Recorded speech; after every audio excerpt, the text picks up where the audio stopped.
जय श्री राधा कृष्ण। इस स्तोत्र की फलश्रुति में वर्णन है, जो मनुष्य ब्रह्म स्वरूपा देवी सरस्वती के इन 12 नामों वाले श्लोकों का प्रातः, मध्याह्न और सायंकाल तीनों संध्याओं में नियम पूर्वक पाठ करता है, उस पर परमेश्वरी सरस्वती प्रसन्न होकर समस्त सिद्धियां प्रदान करती है। इस स्तोत्र में माता सरस्वती से जिह्वा के अग्रभाग में स्थापित होने की कामना है, जिससे वाक सिद्धि प्राप्त हो जाती है। वसंत पंचमी को तो इस स्तुति का महत्व कई गुना बढ़ जाता है। जो व्यक्ति पढ़ते हैं, मेहनत करते हैं, लेकिन फिर भी याद नहीं रहता, बोलते समय शब्द साथ नहीं देते, परीक्षा, इंटरव्यू, मंच सब जगह डर लगता है, तो इस स्तोत्र से सुलभ और कुछ भी नहीं है। ऐसे ही रहस्यमय और गुप्त स्तोत्र हम आपके लिए लेकर आते रहते हैं, इसीलिए चैनल को सब्सक्राइब अवश्य कीजिएगा, वीडियो को अंत तक अवश्य देखें और वीडियो के अंत में जय मां सरस्वती कमेंट करना न भूलें। ऐसे रहस्यमयी और दिव्य स्तोत्र अपने संबंधी जनों से शेयर अवश्य करें। आइए सुनते हैं श्री सरस्वती द्वादश नाम स्तोत्रम। ओम अथ सरस्वती द्वादश नाम स्तोत्रम। सरस्वतीमहं वन्दे वीणा पुस्तकधारिणीं हंसवाहः समायुक्तान् विद्यादानकरीं मम। प्रथमं भारती नाम, द्वितीयं च सरस्वती, तृतीयं शारदा देवी, चतुर्थं हंसवाहिनी, पंचमं जगति ख्याता, षष्ठं वाणीश्वरी तथा कौमारी, सप्तमं प्रोक्ता, अष्टमं ब्रह्मचारिणी, नवमं बुद्धिदात्री च, दशमं वरदायिनी, एकादशं क्षुद्रघण्टा, द्वादशं भुवनेश्वरी, ब्राह्मी, द्वादश नामानि, त्रिसन्ध्यं यः पठेन्नरः सर्वसिद्धिकरी तस्य प्रसन्ना परमेश्वरी। सा मे वसतु जिह्वाग्रे ब्रह्मरूपा सरस्वती। सरस्वतीमहं वन्दे वीणा पुस्तकधारिणीं हंसवाहः समायुक्तान् विद्यादानकरीं मम।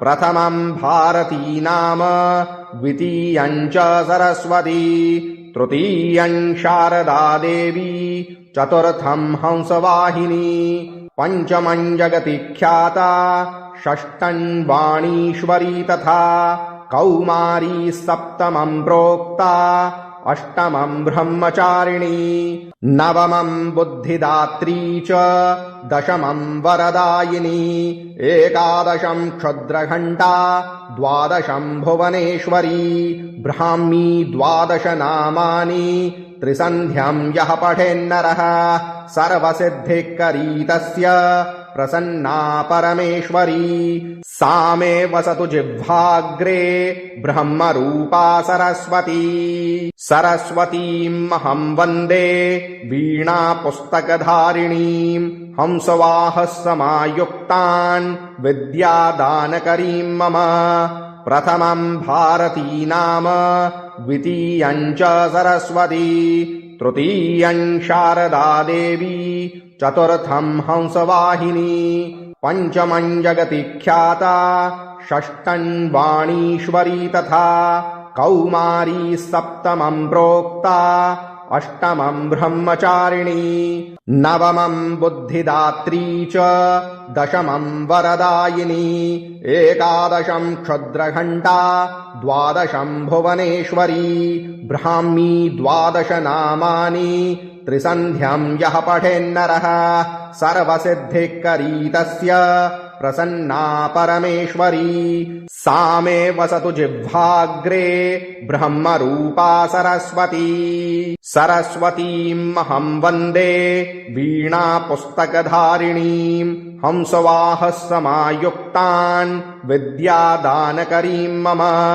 प्रथमं भारती नाम, द्वितीयं च सरस्वती, तृतीयं शारदा देवी, चतुर्थं हंसवाहिनी, पंचमं जगति ख्याता, षष्ठं वाणीश्वरी तथा कौमारी, सप्तमं प्रोक्ता, अष्टमं ब्रह्मचारिणी नवमं बुद्धिदात्री च दशमं वरदायिनी एकादशं क्षुद्रघण्टा द्वादशं भुवनेश्वरी ब्राह्मी द्वादश नामानि त्रिसन्ध्यं यः पठेन्नरः सर्वसिद्धिकरी तस्य प्रसन्ना परमेश्वरी सा मे वसतु जिह्वाग्रे ब्रह्मरूपा सरस्वती सरस्वतीमहं वन्दे वीणा पुस्तकधारिणीं हंसवाहः समायुक्तान्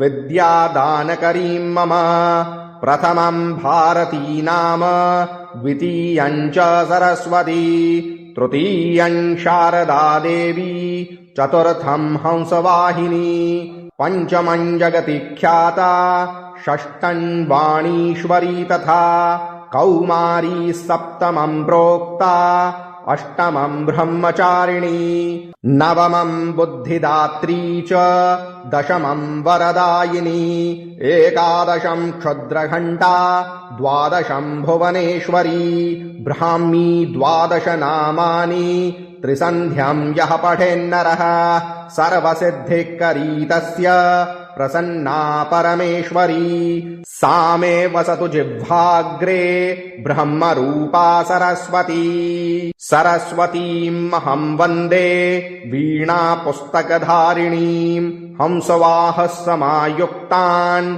विद्यादानकरीं मम प्रथमं भारती नाम द्वितीयं च सरस्वती तृतीयं शारदा देवी चतुर्थं हंसवाहिनी पंचमं जगति ख्याता षष्ठं वाणीश्वरी तथा कौमारी सप्तमं प्रोक्ता अष्टमं ब्रह्मचारिणी नवमं बुद्धिदात्री च दशमं वरदायिनी एकादशं क्षुद्रघण्टा द्वादशं भुवनेश्वरी ब्राह्मी द्वादश नामानि त्रिसन्ध्यं यः पठेन्नरः सर्वसिद्धिकरी तस्य प्रसन्ना परमेश्वरी सा मे वसतु जिह्वाग्रे ब्रह्मरूपा सरस्वती सरस्वतीमहं वन्दे वीणा पुस्तकधारिणीं हंसवाहः समायुक्तान्